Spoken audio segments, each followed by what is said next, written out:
Good morning students. आज अपन लेंगे सरल आवर्त गति के समीकरण का हल। पिछले लेक्चर्स में अपन ने सरल आवर्त गति का समीकरण डिराइव किया था।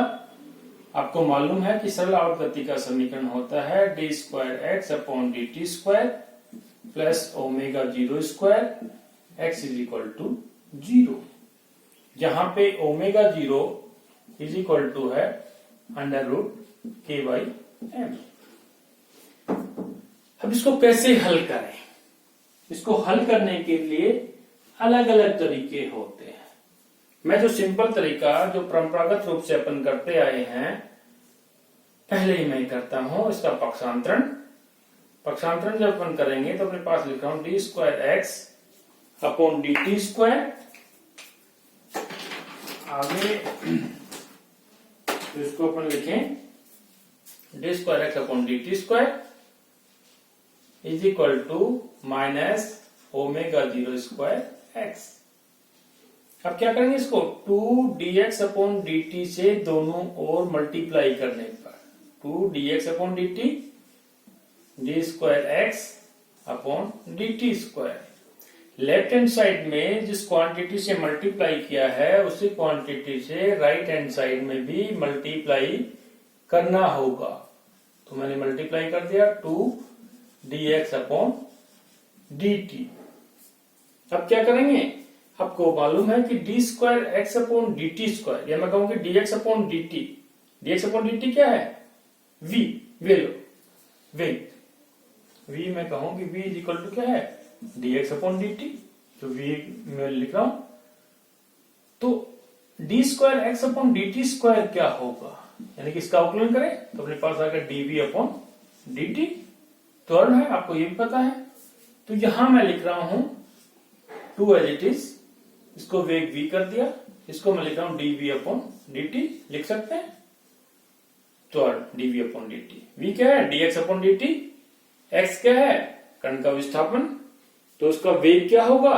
dx upon dt। v यहां पे क्या है? कण का वेग is equal to minus as it is omega square x dx upon dt। 2 तो यहां पे है अपने पास, 2 मैं यहां पे लिख देता हूं। 2 क्यों यूज कर रहे हैं वो आपको बाद में बता देंगे, भी मालूम चल जाएगा। या इसको मैथमेटिकल रूप से अपन लिख सकते हैं, ये फंक्शन भी अपने पास t का है, ये भी अपने पास t का है। वेरिएशन किसमें होता है? वेलोसिटी में। वेरिएशन किसमें है? डिस्प्लेसमेंट में। या इसको अपन लिख सकते हैं 2v dv is equal to minus 2 omega zero square X dx। Clear है? dt अपने पास, इसको कहीं के हट गए हैं यहां से। अब इसका समाकलन करने पर, इसका समाकलन करेंगे तब क्या आएगा अपने पास? समाकलन, डिफरेंशिएशन, ये तो आप सभी को आते हैं। जिन बच्चों को नहीं आते वो अच्छी तरह से डिफरेंशिएशन एवं इंटीग्रेशन सीख लें, फिजिक्स में बार बार काम में आते हैं। इसका जब अपन समाकलन करेंगे, समाकलन करने पर अपने पास आया v का क्या होगा? v dv का v square upon 2, v square upon 2, इधर भी 2 है, 2 मल्टीप्लाई इज इक्वल टू, फिर यहां पे क्या आएगा? Minus 2 omega zero square X dx का क्या होगा? X square by 2। अब ये अपने पास क्या है कि इसके लिमिट, इंटीग्रेशन जो अपन कर रहे हैं, ये इंटीग्रेशन इसकी लिमिट नहीं लगी हुई। इसका मतलब ये अपने पास इनफाइनाइट इंटीग्रल है। जिस प्रकार से एब्सोल्यूट समाकलन होते हैं तो उसके लास्ट में अपने कोई कांस्टेंट जोड़ देते हैं c बराबर करने के लिए। अभी 2 से 2 यहां कट गया, 2 से 2 यहां कट गया, इसलिए अपने 2 का यूज किया था। तो इसको अपन लिख सकते हैं कि v square is equal to minus omega zero square X square plus c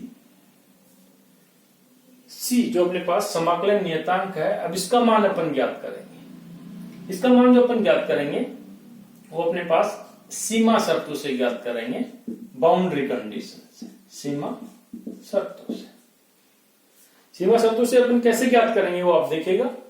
तो अपने पास सरल आवर्त गति जो अपने कंसीडर की थी उसी को वापस लेते हैं। ये अपने पास 0 है, ये अपने पास प्लस है, ये अपने पास माइनस है, यहां पर ने x माना, इधर मान m है। कण जो अपने पास गति करता है तो ए यहां पे क्या है?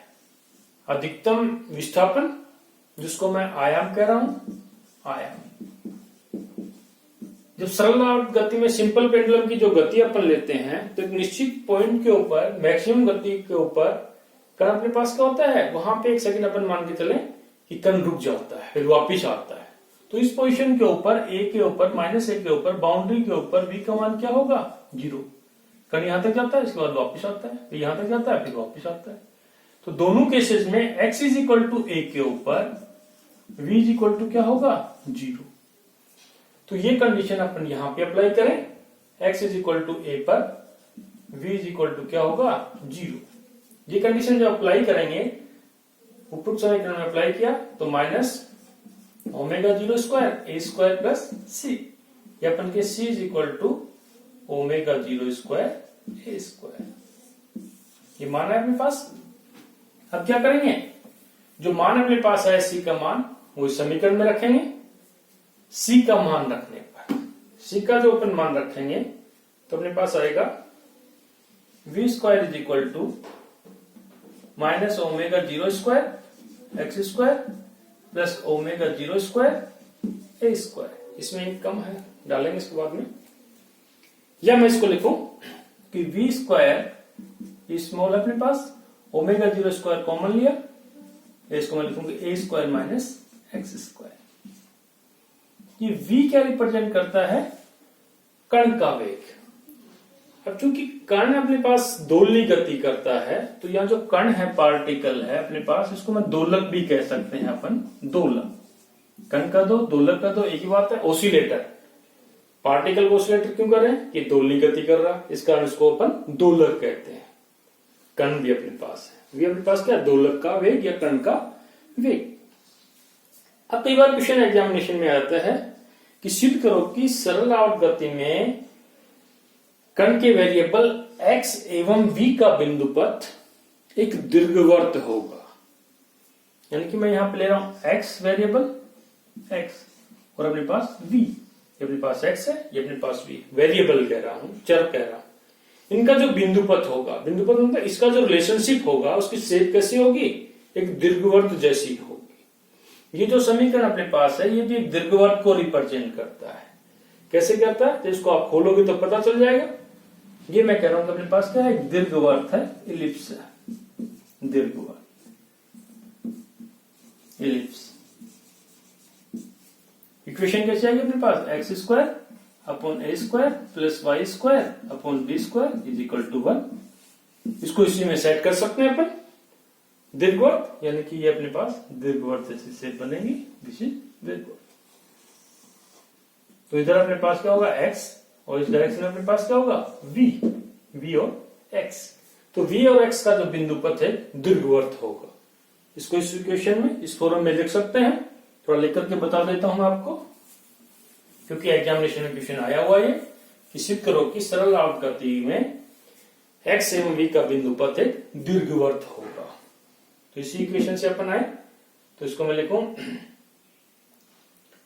v² अपॉन ω², ω02 तो डिवाइड किया, = a² - x²। लिख सकते हैं इसको ऐसे, नो प्रॉब्लम। x को इस तरफ लेके आए तो v² upon ω02 plus x² = a²। a² से मैं डिवाइड कर देता हूं, 1, यहां अपने पास है a², यहां अपने पास क्या है? a²। तो ये जो समीकरण अपने पास आया, ये समीकरण दीर्घवृत्त को रिप्रेजेंट करता है, जिसकी शेप क्या होगी? दिस, यानी किसकी जो बिंदु पथ होगा, इसकी जो आकृति अपने पास बनेगी, जो ड्राइंग अपन करेंगे, अपने पास एक दीर्घवृत्त आता है। तो इस कारण से अपन कह सकते हैं कि सरल आवर्त गति में x एवं x क्या है? विस्थापन, विस्थापन एवं वेग का जो अपने पास बिंदु पथ है, वो एक दीर्घवृत्त होगा। तो सामान्यतः अपने पास जो समीकरण है, v² = ω02 a² - x², ये समीकरण है। याद रखें, पहले एक समीकरण बना है, इसको अपन कहते हैं समीकरण नंबर 2। अपने को आगे बढ़ना है, v अपने पास आ गया, अपने को क्या प्राप्त करना है? x प्राप्त करना है। तो इसको मैं आगे लिखूं कि v = अपन कैसे लिख सकते हैं? v is equal to under root omega 0 square A square minus X square under root लिख सकते हैं, या मैं इसको लिख सकता हूं v को dx upon dt is equal to omega 0 square A square minus X square under root, या ओमेगा 0 को अपन बाहर भी ले सकते हैं, बाहर ले लेंगे अभी। dx की टर्म एक तरफ करें, t की टर्म एक तरफ करें, या मैं इसको लिखूं dx upon omega 0 under root A square minus X square is equal to, इसको ओमेगा 0 नहीं लिख के सिंपल यहां पे करूं ओमेगा 0, या बाहर ले लिया ओमेगा 0 स्क्वायर तो ओमेगा 0 अपने पास आ गया, dt को मल्टीप्लाई कर दिया, ये वाली जो टर्म है यहां पे ले आए। अब इसका क्या करेंगे, इसका समाकलन करेंगे पहले की तरह से। जब इसका अपन समाकलन करेंगे तो ये स्टैंडर्ड अपने पास रिलेशनशिप आता है। इसका समाकलन क्या होगा आप पहले पढ़ चुके हैं, ये याद भी रखना चाहिए। इसका जो समाकलन अपने पास आता है वो होगा sine inverse X upon A, sine inverse X upon A is equal to omega 0 T plus C. dt का क्या होगा t, ओमेगा 0 तो कांस्टेंट है, c फिर वापस अपने पास क्या आ गया समाकलन नियतांक आ गया, उसी नियतांक हो तो उसको भी c से रिप्रेजेंट किया, इसको भी c से करना है, इसको c1 से कर सकते हो, कोई अंतर नहीं आएगा, लेकिन वो अपने पास क्या होगा समाकलन नियतांक। अब समाकलन नियतांक का मान एक सीमा शर्तों से अपन ज्ञात करेंगे, तो सीमा शर्त अपन क्या लगाएं थोड़ा इसमें देखिएगा। जब x का मान 0, या मतलब कि x का मान 0 नहीं, t इज इक्वल टू 0 ले, t इज इक्वल टू 0 मान ले, गति अपने पास यहां से स्टार्ट है, t इज इक्वल टू 0 पे x माना कि अपने पास क्या है 0, तो c का मान क्या आएगा साइन इनवर्स 0 अपने पास आएगा। या फिर कहें t is equal to maximum time t1 माने, या मैं इसको कहूंगी t/2, t is equal to क्या है t/2। जब t/2 अपन मानेंगे तो x का मान क्या होगा a, इसका मान क्या जाएगा 1। फिर जैसे जैसे t का मान चेंज होता है वैसे वैसे x का मान चेंज होता है, एक निश्चित नहीं होता, एक स्टैंडर्ड ये नहीं आता, फिक्स नहीं कर सकते अपन, इसका मान अपने पास ये है। अब ये कहें कि इस c का मात्रक क्या आएगा, अपन देखेंगे c का मान, x का मान क्या है एम्पलीट्यूड, ये भी अपने पास क्या है सॉरी विस्थापन, ये भी विस्थापन, लंबाई की यूनिट, ये साइन इसमें चला गया साइन ओमेगा 0 t प्लस सी, यानी कि c का जो मात्रक अपने पास आता है वो कला का मात्रक आता है, कला जिसको अपन एंगल कहते हैं, कोण जो अपन कहते हैं, इसकी बाद में बात करें कला क्या होती है, नॉट कोण, जो भी अपन विस्तार से डिटेल में बताएंगे। तो यहाँ c अपने पास एक निश्चित होगा, जैसे जैसे t चेंज हो रहा है वैसे वैसे x चेंज हो रहा है, और c का मात्रक एक कला का मात्रक है, तो माना कि इसको इनिशियल लेते हैं कि c इज इक्वल टू क्या फाई को मैं करूंगा प्रारंभिक कला, इसको मानते हैं कि जहां से गति स्टार्ट होती है वो अपने पास निश्चित होगी, जहां से स्टार्ट होगा वहां पे कला का मान क्या होगा, कला फेज क्या होता है, किसी समय किसी निश्चित पद पर कण की पोजीशन क्या होगी, किसी निश्चित समय पर निश्चित स्थान पर कण की जो स्टेट अपने पास रिप्रेजेंट करता है वो कला होती है। तो यहां मैं इसको लिखूं c का मान मैं एक निश्चित कांस्टेंट फाई मान रहा हूं, तो यहां साइन से मल्टीप्लाई इसको करेंगे तो x इज इक्वल टू क्या लिख सकता हूं, x is equal to a sine omega 0 t plus phi, इसको लिख सकते हैं x is equal to a sine omega 0 t plus phi. Phi अपने पास क्या है प्रारंभिक कला, स्टैंडर्ड अपने पास इक्वेशन आती है, ये अपने पास क्या कण के विस्थापन को व्यक्त करता है, x is equal to a sine omega 0 t plus phi, a जहां पे क्या है कण का आयाम, और फाई प्रारंभिक कला, ओमेगा 0 t ये भी अपने पास कला है, क्योंकि साइन थीटा का मात्रक आता है अपने पास, क्या कला होती हो कला का मात्रक। कला क्या होती है कि साइन के रेस्पेक्ट में जो भी वैल्यूज अपने पास है, यहाँ ओमेगा 0 t प्लस फाई, इसको कहेंगे अपने पास कला है इंडिविजुअली। अगर और भी कुछ आता है तो टोटल मिलके अपने पास क्या होती है, और फेज होती है, कला होती है। आगे चर्चा अपन नेक्स्ट लेक्चर में करेंगे, तब तक के लिए थैंक यू।